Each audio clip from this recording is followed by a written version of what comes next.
श्री कृष्ण गोविंद हरे मुरारी, हे नाथ नारायण वासुदेवा। श्रीमद् भागवत को नमस्कार, व्यासदेव जी को नमस्कार, शौनक जी को नमस्कार, सूत जी को नमस्कार, मैत्रेय जी को नमस्कार, भगवान कपिल जी को नमस्कार करके आज के अध्याय का आरंभ करते हैं। शौनक जी ने पूछा, सूत जी, तत्वों की संख्या करने वाले भगवान कपिल साक्षात अजन्मा नारायण होकर भी लोगों को आत्मज्ञान का उपदेश करने के लिए अपनी माया से उत्पन्न हुए थे। मैंने भगवान के बहुत से चरित्र सुने हैं, तथापि इन योगी परवर पुरुष श्रेष्ठ कपिल जी की कीर्ति को सुनते सुनते मेरी इंद्रियां तृप्त नहीं होती। सर्वथा स्वतंत्र श्री हरि अपनी योग माया द्वारा भक्तों की इच्छा के अनुसार शरीर धारण करके जो जो लीलाएं करते हैं वे सभी कीर्तन करने योग्य हैं। अतः आप मुझे वे सभी सुनाइए, मुझे उन्हें सुनने में बड़ी श्रद्धा है। सूत जी कहते हैं, मुने, आपकी ही भांति जब विदुर जी ने भी यह आत्मज्ञान विषयक प्रश्न किया तो श्री व्यास जी के सखा भगवान मैत्रेय जी प्रसन्न होकर इस प्रकार कहने लगे। श्री मैत्रेय जी ने कहा, विदुर जी, पिता के वन में चले जाने पर भगवान कपिल जी माता का प्रिय करने की इच्छा से उस बिंदुसर तीर्थ में रहने लगे। एक दिन तत्व समूह के पारदर्शी भगवान कपिल कर्म कलाप से विरत हो आसन पर विराजमान थे। उस समय ब्रह्मा जी के वचनों का स्मरण करके देवहूति ने उनसे कहा। देवहूति बोली, भूमन प्रभो, इन दुष्ट इंद्रियों की विषय लालसा से मैं बहुत ऊब गई हूँ और इनकी इच्छा पूरी करते रहने से ही घोर अज्ञान अंधकार में पड़ी हुई हूँ। अब आपकी कृपा से मेरी जन्म परंपरा समाप्त हो चुकी है।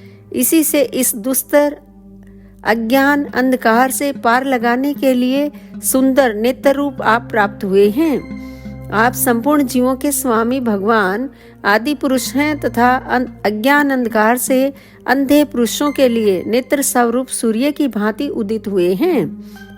देव, इन देह गेह आदि में जो मेरेपन का दुराग्रह होता है वह भी आपका ही कराया हुआ है। अतः अब आप मेरे इस महामोह को दूर कीजिए। आप अपने भक्तों के संसार रूप वृक्ष के लिए कुठार के समान हैं। मैं प्रकृति और पुरुष का ज्ञान प्राप्त करने की इच्छा से आप शरणागत वत्सल की शरण में आई हूँ। आप भागवत धर्म जानने वालों में सबसे श्रेष्ठ हैं। मैं आपको प्रणाम करती हूँ। श्री मैत्रेय जी कहते हैं, इस प्रकार माता देवहूति ने अपनी जो अभिलाषा प्रकट की वह परम पवित्र और लोगों का मोक्ष मार्ग में अनुराग उत्पन्न करने वाली थी। उसे सुनकर आत्मज्ञ सत्पुरुषों की गति श्री कपिल जी उसकी मन ही मन प्रशंसा करने लगे और फिर मृदु मुस्कान से सुशोभित मुखारविंद से इस प्रकार कहने लगे। भगवान कपिल ने कहा, माता, यह मेरा निश्चय है कि अध्यात्म योग ही मनुष्यों के आत्यंतिक कल्याण का मुख्य साधन है, जहाँ दुख और सुख की सर्वथा निवृत्ति हो जाती है। साध्वी, सब अंगों से संपन्न उस योग का मैंने पहले नारद आदि ऋषियों के सामने उनकी सुनने की इच्छा होने पर वर्णन किया था, वही अब मैं आपको सुनाता हूँ। इस जीवन के बंधन और मोक्ष का कारण मन ही माना गया है। विषयों में आसक्त होने पर वह बंधन का हेतु होता है और परमात्मा में अनुरक्त होने पर वही मोक्ष का कारण बन जाता है। जिसमें यह मन मैं और मेरेपन के कारण होने वाले काम लोभ आदि विकारों से मुक्त एवं शुद्ध हो जाता है, उस समय वह सुख दुख से छूटकर सम अवस्था में आ जाता है।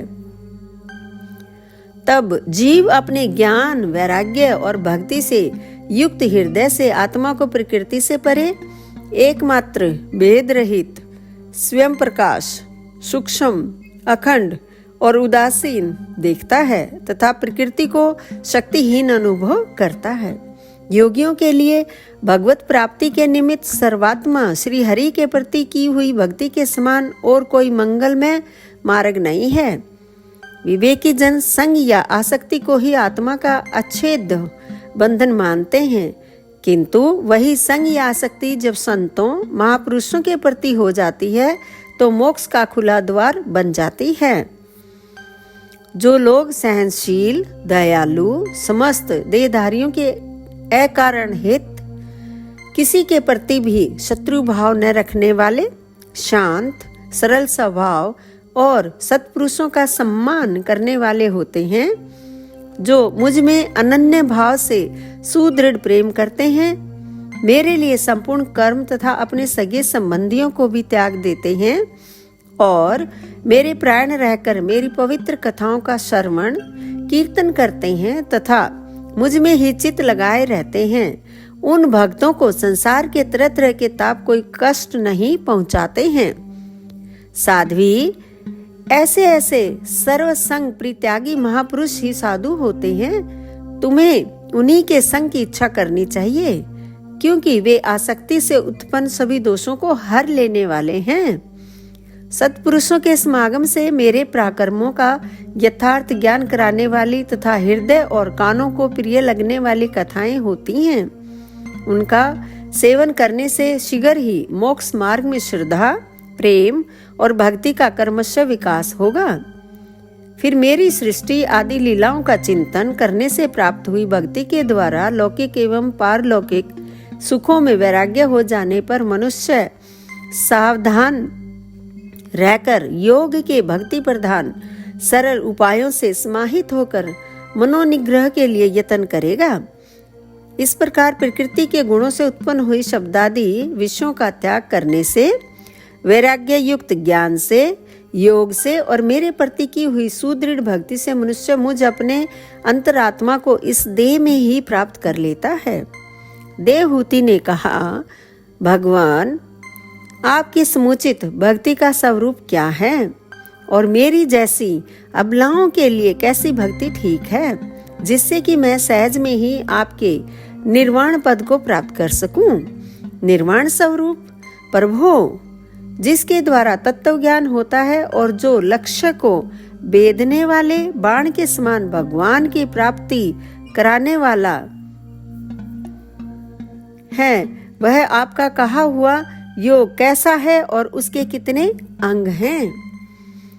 हरे, यह सब आप मुझे इस प्रकार समझाइए जिससे कि आपकी कृपा से मैं मंदमती स्त्री जाति भी इस दुर्बोध विषय को सुगमता से समझ सकूं। श्री मैत्रेय जी कहते हैं, विदुर जी, जिसके शरीर से उन्होंने स्वयं जन्म लिया था, उस अपनी माता का ऐसा अभिप्राय जानकर कपिल जी के हृदय में स्नेह उमड़ आया और उन्होंने प्रकृति आदि तत्वों का निरूपण करने वाले शास्त्र का, जिसे सांख्य कहते हैं, उपदेश किया। साथ ही भक्ति विस्तार एवं योग का भी वर्णन किया। श्री भगवान ने कहा, माता, जिसका चित्त एकमात्र भगवान में ही लग गया है, ऐसे मनुष्य की वेद विहित कर्मों में लगी हुई तथा विषयों का ज्ञान कराने वाली इंद्रियों की जो सत्व मूर्ति श्री हरि के प्रति स्वभाव की प्रवृत्ति है, वही भगवान की अहेतु की भक्ति है। यह मुक्ति से भी बढ़कर है, क्योंकि जठरानल जिस प्रकार खाए हुए अन्न को पचाता है, उसी प्रकार यह भी कर्म संस्कारों के भंडार रूप लिंग शरीर को तत्काल भस्म कर देती है। मेरी चरण सेवा में प्रीति रखने वाले और मेरी ही प्रसन्नता के लिए समस्त कार्य करने वाले कितने ही बड़भागी भक्त, जो एक दूसरे से मिलकर प्रेम पूर्वक मेरे ही पराक्रमों की चर्चा किया करते हैं, मेरे साथ एक ही भाव की भी इच्छा नहीं करते। माँ, वे साधुजन अरुण नयन एवं मनोहर मुखारविंद से युक्त मेरे परम सुंदर और वरदायक दिव्य रूपों की झांकी करते हैं और उनके साथ सप्रेम संभाषण भी करते हैं, जिसके लिए बड़े बड़े तपस्वी भी लालायित रहते हैं। दर्शनीय, अंग प्रत्यंग, उदार, हास विलास, मनोहर, चितवन और सुमधुर वाणी से युक्त मेरे उन रूपों की माधुरी में उनका मन और इंद्रियां फंस जाती हैं। ऐसी मेरी भक्ति न चाहने पर भी उन्हें परम पद की प्राप्ति करा देती है।